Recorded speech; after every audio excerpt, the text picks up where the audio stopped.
Meditation in motion is about letting go of objectives, about letting go of a focus on achieving something in your movement practice. And for me, meditation in motion is something that can potentially happen and be part of your daily life in your every movement. Meditation in motion, it's about allowing the movement actually to inform and create the next movement.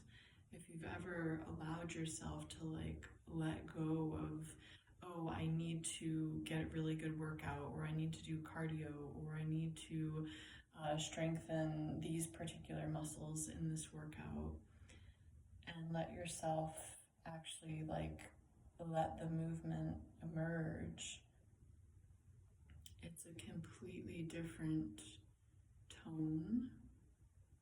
I notice in the tone of my voice when I'm speaking about it, the tone of the movement when you're in meditation in motion. When I'm in meditation in motion, it feels completely different. And when I allow the movements to emerge, it feels very different than when I'm forcing the movements in life. Like the tone when I'm forcing and focusing on this objective, like, oh, I want to create this thing, I want to manifest this thing, I want to get good exercise and be intense in my body right now.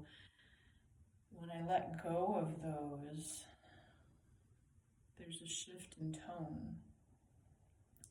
And there's a lot of curiosity and also compassion. These are the curiosity, compassion, and presence are the three words that I would associate with this. The same as with surrender in motion, actually.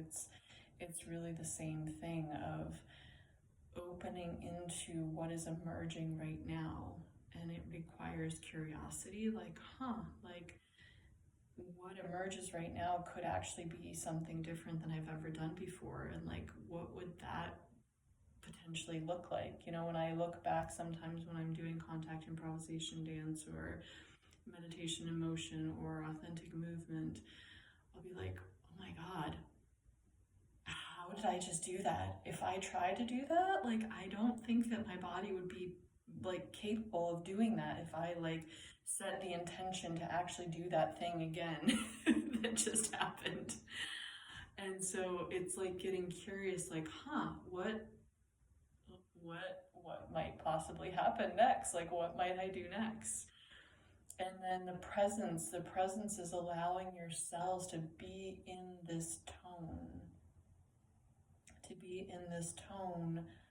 of stillness, neutrality, because what you are planning or pushing or forcing or focusing your objective on or trying to manifest might be playing small. It might be something that would actually be less pleasurable than what could possibly unfold and emerge if you sit in the tone of presence.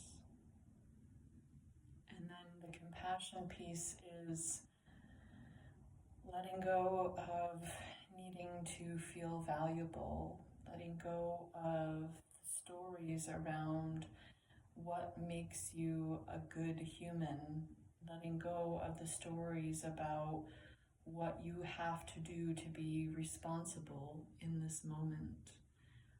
And so the compassion is about allowing the unfolding to happen, and as it is emerging, holding whatever is actually emerging with a lot of compassion for yourself, which often, at least for me personally, finding compassion for myself is usually much, much, much more difficult than finding compassion for other people. And so for me, that is actually the more difficult part in this whole process. And that's more, the compassion is more when you're bringing the meditation in motion into your daily life. If you're just having a practice, a movement practice of meditation and motion, the tone of presence and the curiosity are the two kind of more forward factors in that exploration.